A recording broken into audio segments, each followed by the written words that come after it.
all that you touch, you change. Everything that you change changes you. The only lasting truth is change.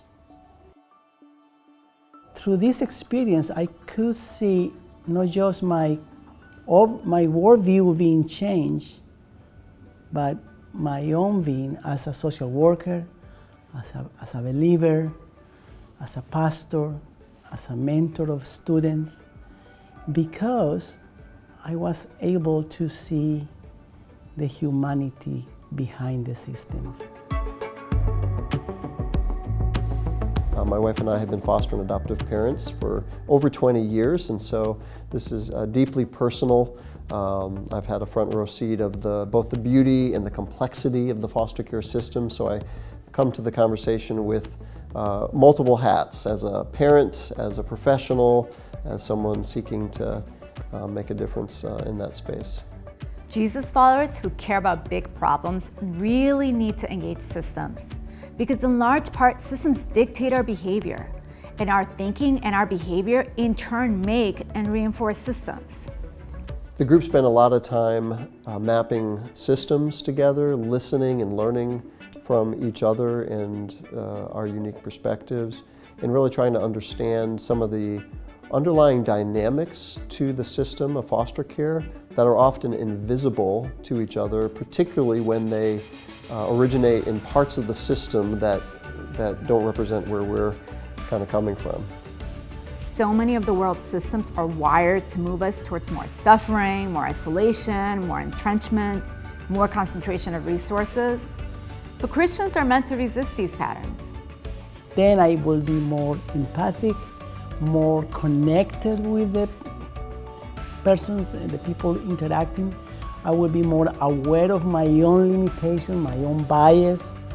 One of the practical things this did for me was it really challenged our struggle with the hero narrative.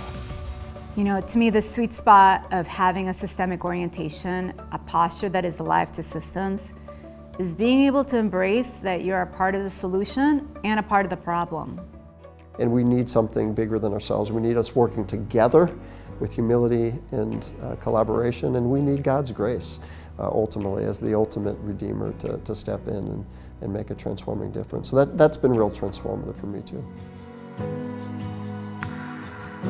I'm very grateful for the Emmanuel Gospel Center, for the work they have been doing here for many years, and for their approach to the city and this systemic approach, seeing the communities of faith, the churches, as part of this larger ecosystem.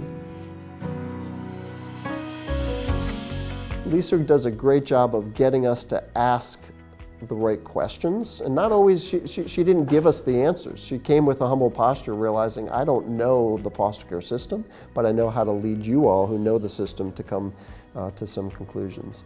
You know, what these humble and courageous leaders did, gathering as diverse actors in that system from different roles and vantage points, is something we all need to do to tackle intractable problems.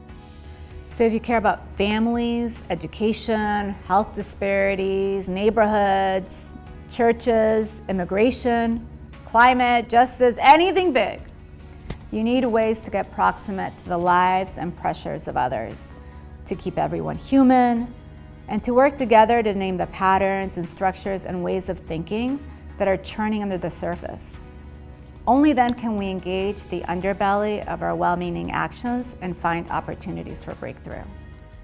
Being part of this has also highlighted in new ways the heart of God.